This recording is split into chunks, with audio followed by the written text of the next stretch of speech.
Morning students. आज हम civics से यूनिट फर्स्ट डेमोक्रेसी पढ़ने वाले हैं। इसके बारे में हमने पहले भी पढ़ा था, हम आगे की डिटेलिंग्स आज पढ़ेंगे।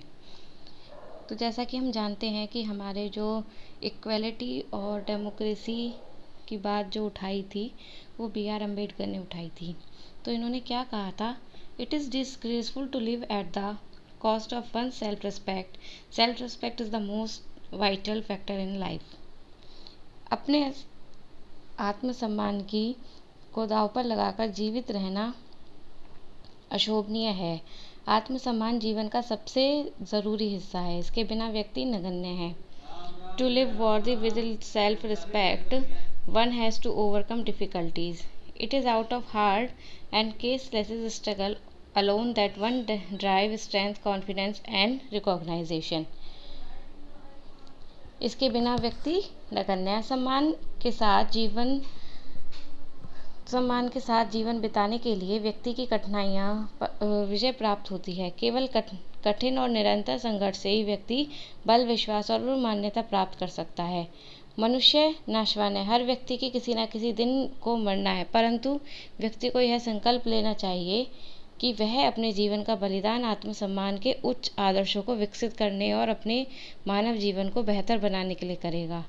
किसी साहसी व्यक्ति के लिए आत्मसम्मान रहित जीवन जीने से अधिक अशोभनीय और कुछ भी नहीं है। तो ऐसा किसने कहा है? ऐसा B.R. अम्बेडकर ने बोला है। अब हम आगे बढ़ते हैं। Issues of equality in other democracies. अन्य लोकतंत्रों में समानता के मुद्दे। You are probably wondering whether India is the not only democratic country in which there is inequality and where the struggle for equality continues to exist. शायद आप सोच रहे होंगे कि क्या भारतीय लोकतंत्र ही ऐसा है जहां असमानता का अस्तित्व और जहां समानता के लिए संघर्ष जारी है। सच तो यह है कि संसार के अधिकांश लोकतंत्रीय देशों में समानता मुद्दे और विशेष रूप से संघर्ष हो रहे हैं। Around the world, the issue equality continues to be key issue around which communities struggle. Slaves who were brought over from America continue to describe their lives today as largely unequal. Prior to this, African Americans were treated extremely unequally in the United States.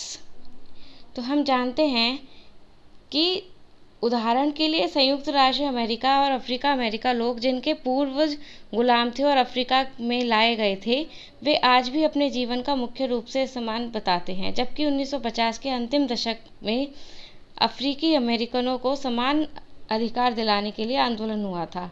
इसके पहले अफ्रीकी अमेरिकों के साथ संयुक्त राष्ट्र बहुत असमानता का व्यवहार होता था और कानून भी उन्हें समान नहीं मानता था। उदाहरण के लिए बस ये यात्रा करते समय उन्हें बस में पीछे बैठना पड़ता था, या जब भी कोई गोरा आदमी बैठना चाहे तो उन्हें सीट से उठना पड़ता था।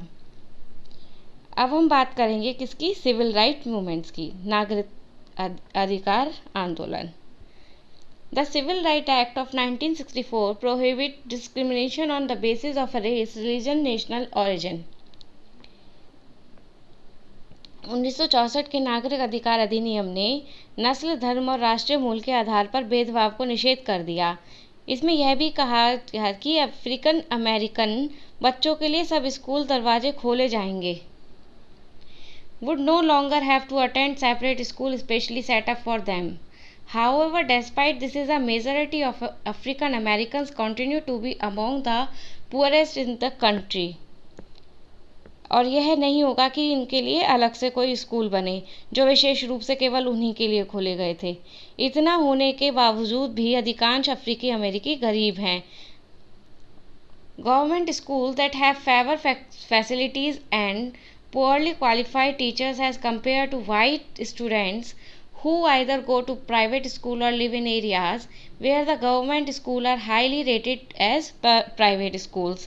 अधिकतर अफ्रीकी अमेरिकी बच्चे केवल ऐसे स्कूल में प्रवेश लेते ही सामर्थ्य रखते हैं जहां कम सुविधाएं और कम योग्यताएं वाले शिक्षक हैं, जबकि गोरे विद्यार्थी निजी स्कूलों में जाते और उन क्षेत्रों में रहते जहां के स्कूल स्तर निजी स्कूलों के जैसा ऊंचा है। तो अब यहाँ पर हम एक पिक्चर देख रहे हैं। रोजा park an African American woman changed the course of American history with one defend. रोज़ा पार्क्स एवं अफ्रीकन अमेरिकन औरत जिनकी एक विद्रोही प्रक्रिया ने अमेरिकी इतिहास की दशा बदल दी। तो आज हमने क्या पढ़ा? आज सबसे पहले हमने अनइक्वलिटी जानी कि अनइक्वलिटी क्यों ज़रूरी है। अब सबको समानता का अधिकार होना चाहिए, सबको अपने आत्मसम्मान के साथ जीना चाहिए। दूसरा हमने देखा कि कौन कौन से मुद्दे हैं जो डेमोक्रेसीज के अदर मुद्दे और कौन कौन से हैं हमारे कंट्रीज़ में। तीसरा हमने सिविल राइट मूवमेंट के बारे में जाना। तो इससे आगे हम जानेंगे अगली वीडियो में। तब तक के लिए गुड बाय।